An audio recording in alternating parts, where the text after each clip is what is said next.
ಭಗವಂತನ ಮೊಮ್ಮಗನ. ಇನ್ನೊಂದು 5 ನಿಮಿಷ ಬಿಟ್ಟು ಬರಾಕ ಏನಾಗಿತ್ತು ನಿನಗ? ಶಿವಪೂಜದ ಕಡ್ಡಿ ಬಿಟ್ಟಂಗೆ ಹೊಕ್ಕ ಬಿಡ್ದನ ಒಳಗೆ ಬಂದಿ ಬಾ, ರೊಕ್ಕ ರೂಪಾಯಿ ಕೊಡ್ತಾನೆ ತಗೊಂಡು ಹೋಗಿಲ್ಲಿಂದ.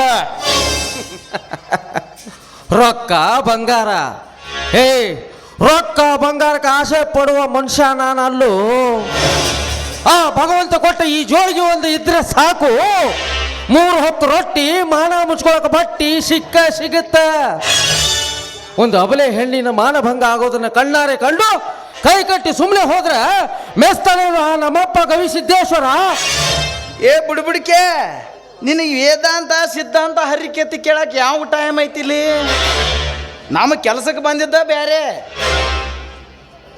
ಭಾಳ ದಿವ್ಸಕ್ಕೆ ಮೀನ ಗಾಳಕ್ಕೆ ಬಿದ್ದೈತಿ, ಫ್ರೈ ಮಾಡಿ ತಿನ್ಬೇಕಂತ ಆಸೆ ಆಗೈತಿ. ಸುಮ್ಮನೆ ಹೋದಿ ಸರಿ, ಇಲ್ಲ ಅಂದ್ರೆ ನಿನ್ನ ಪ್ರಾಣ ತೆಗಿತೀನಿ. ಪ್ರಾಣ ತೆಗಿತೀಯ? ಪ್ರಾಣನ? ಹೇ, ಪ್ರಾಣ ತೆಗಿತೀನಿ ಅನ್ನೋನಕ್ಕಿಂತ ಪ್ರಾಣ ಕಾಯೋನು ದೊಡ್ಡವನು. ನನ್ನ ಪ್ರಾಣ ನಿನ್ನ ಕೈಯಿಂದಾನೆ ಹೋಗಬೇಕು ಅಂತ ಆ ಮಹಾಕಾಳಿಕಾ ದೇವಿ ಬರ್ದಿದ್ದೆ ಖರೆ, ಆದ್ರೆ ಮತ್ತೆ ತಾಗದು ಬಿಡು ನನ್ನ ಪ್ರಾಣನ. ಆದ್ರೆ ಆ ಹುಡುಗಿಗೇನು ಮಾಡಕ್ ಹೋಗ್ಬೇಡ.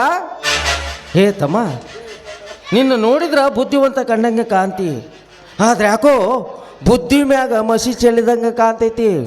ಯಪ್ಪ, ಆ ಮಸಿನ ಸ್ವಲ್ಪ ಒರೆಸಿ ನೋಡು.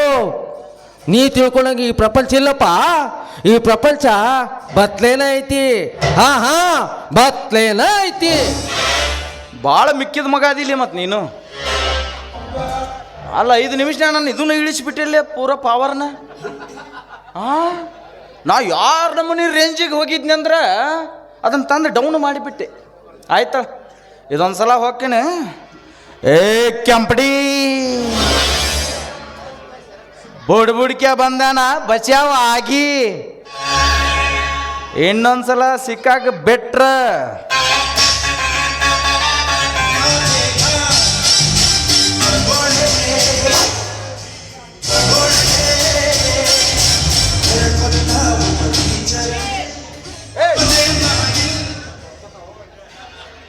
ಯಾಕ?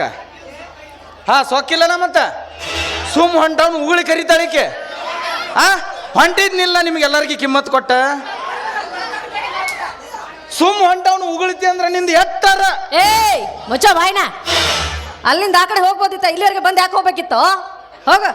ನಮ್ ಇಷ್ಟ ಅದು, ಸ್ಟೇಜಿಗೆ ನಾವು ರೊಕ್ಕ ಕೊಟ್ಟೆವು. ಉಗುಳ್ತೀಯ? ಹಂಗ ಉಗುಳಬೇಡ. ಕಕ್ಕೋ, ನೀ ಕಕ್ಕೊಳಿಕ ಬಂದು ಕಕ್ಕೋತಾನೆ.